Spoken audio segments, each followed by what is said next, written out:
Today's feature garden is from the drawing board of Catherine Phillips of Lavender and Thyme Landscaping, a Cape Town garden that beautifully complements her client's recent home renovation while enjoying the borrowed landscape of the golf estate it is located on. I first met my clients in 2015 when they first moved down to Cape Town, and she said to me at the time that one day she's going to use me to do her garden when they buy a home.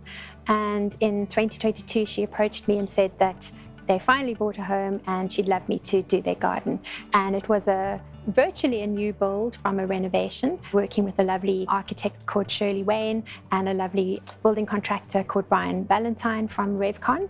And we really approached it very much as a team, worked together on the design and the installation, and then we ended up planting the garden. I think it was around October of 22.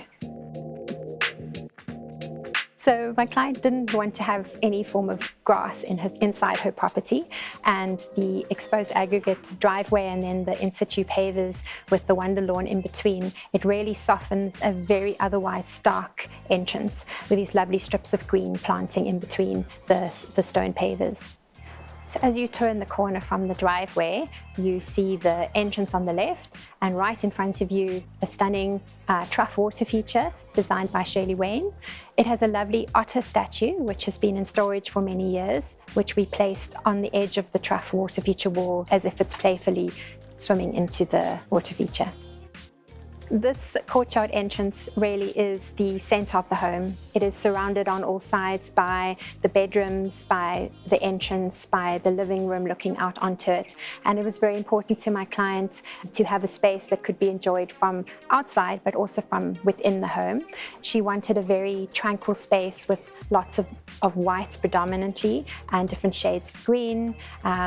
We brought in tree ferns and magnolia little gems, which give the height element, which is very important. The tree ferns create lovely dappled light and dappled shade onto the walkways on the inside, as well as onto the pavers as you walk through. We installed star jasmine on wire support on the garage wall, and it brings a lovely vertical element into an otherwise very bland wall, very bland space. So before we planted this area, it was very, very stark. It was just glaring white walls, and it's been softened so nicely by the elevation of the star jasmine, the tree ferns, and these beautiful magnolia little gems. And then underneath that, we have a series of perennials which flower in different seasons. Now it is March, and the beautiful Japanese anemones are in full bloom and just spectacular. And in the wintertime, we have lovely white arum lilies. In the springtime, you have the wild irises and the star jasmine starting to flower. And then that leads into the summertime, where the little miniature white agapanthus around the swimming pool jacuzzi are in full bloom. That looks quite spectacular.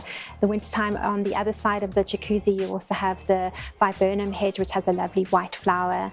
And then in amongst all the anemones and the grasses, we have little tuft grasses, Ophiopogon, Carex evergreen, and a whole variety of little grasses which really play with the wind, with the movement, and create some texture and some color interest even when it isn't the flowering season. The garden can very much be enjoyed from inside the home as well as from outside. There are lovely big windows and doors that open out onto the courtyard from the main bedroom, from the sitting area, from the passage past the bedrooms have big windows that look underneath the tree ferns out into this lovely space.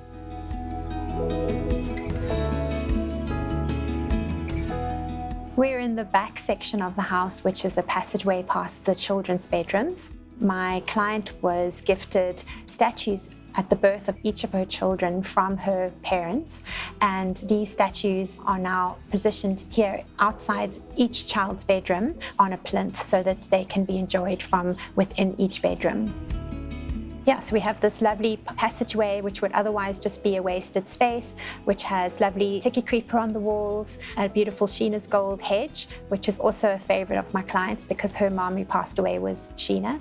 So Sheena's gold with these lovely statues in remembrance of her parents.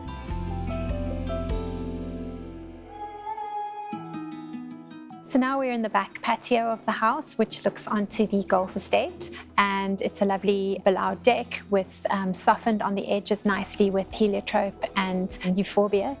And then the greens behind with the viburnum hedge behind it, just sort of giving that a little bit of definition. And then to the side of it, there is a large window that looks out from the office area with a beautiful statue of a fish eagle in flight that is surrounded by iceberg roses and tilbachia, and creates the impression that the fish eagle is taking flight over the golf course. My clients are both avid golf players, and it's wonderful for them that they can walk from their patio down onto the golf course.